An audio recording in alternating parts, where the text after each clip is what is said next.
Hi guys, now I want to make a video in English because I don't know, maybe it's better for you to understand. So this will be another battery replacement of an Anubis transmitter. This one is not mine, it's my father's. So you start by gently removing the Sugru, which I have previously put inside over the battery. You have to be careful when you're taking out the battery itself because there is a small metal plate, a connector at the bottom, which was taken apart from the transmitter itself once, which will not make your Anubis work anymore. So now I'm extra cautious not to repeat this. Okay, so here is the old battery. I'm not sure how long it has been working, but usually it's around 6 months or sometimes even more. I gently remove all the Sugru from the inside. I always choose a color which is different from the gray base. This time I will be using white. For my replacement, I will be using pink for sure. And in the package there is always some gray, which will be harder to clean, but still it does its job to seal the battery, to make it waterproof. So this is the plate at the bottom here, which is soldered.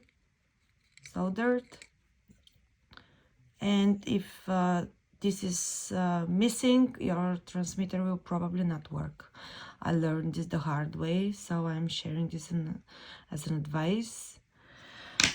I will be using Renata batteries. This is what we get easily here. A friend who used to make battery replacements of the old Dexcom transmitters sends them to me. Of course, you can get batteries from your Anubis person, from the person you bought the transmitter, but I'm sure there are many other places. I can link the Sugru at Amazon. This is where I get it because we don't have it here in Bulgaria. It's really weird, but Amazon is also easy. Okay, so I place the battery inside. Now I will try to reset, I will reset the clock inside. When I do a battery change, I always reset the clock, and then once more after 3 months. This is something very important. After you change the battery, the transmitter goes in deep sleep, and you have to wake it up by inserting it into a sensor. It can be an old sensor. This one doesn't have a wire. This one has a broken wire, so you can use an old sensor and you can put it in, or you can just wet your fingers and hold them and hold it on the connectors there, so it can wake up. Sometimes it takes more time, sometimes it's faster. I don't know. But this is the two options how to wake your transmitter. The other thing is you have to, if you're using the official Dexcom app, you have to unpair from the phone's Bluetooth the transmitter. You have to enter 8 and 5 zeros as a serial code of as a new transmitter, so it can reset all the information. And after that, you can write the transmitter name so it can connect and pair as a new transmitter. Okay, so let's go and seal it now. The Sugru is more than you need for one Anubis to be repaired. Oh, this is new. They didn't come before with this packaging. It's nice. So if you have some old cables, mine broke a couple of weeks ago and I was waiting for a chance to repair it, so I will do that also later. So we take some of the glue and you knead it a little bit.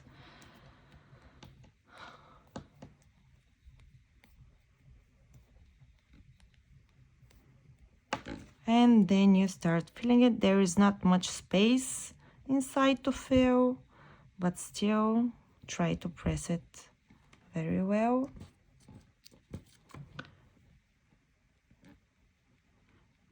The Sugru needs 24 hours to cure to start to become waterproof.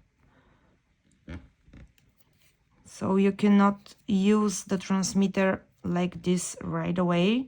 If you don't have a spare Anubis, I suggest you to take some cling film or any other plastic bag which is thin enough, and you put it like this on the Sugru, because it can still glue to your sensor, and you don't want that because you need to remove it at all. So when you put the cling film, you just put it on your sensor and you can cut away the extra because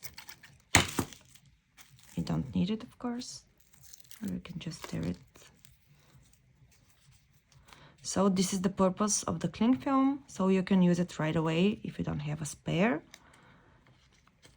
I will now just reset it in the Anubis tool, or I will try in Sugru, because it has now the new reset feature from the X-Drip for iOS, and see if I have make it right, then come back to you.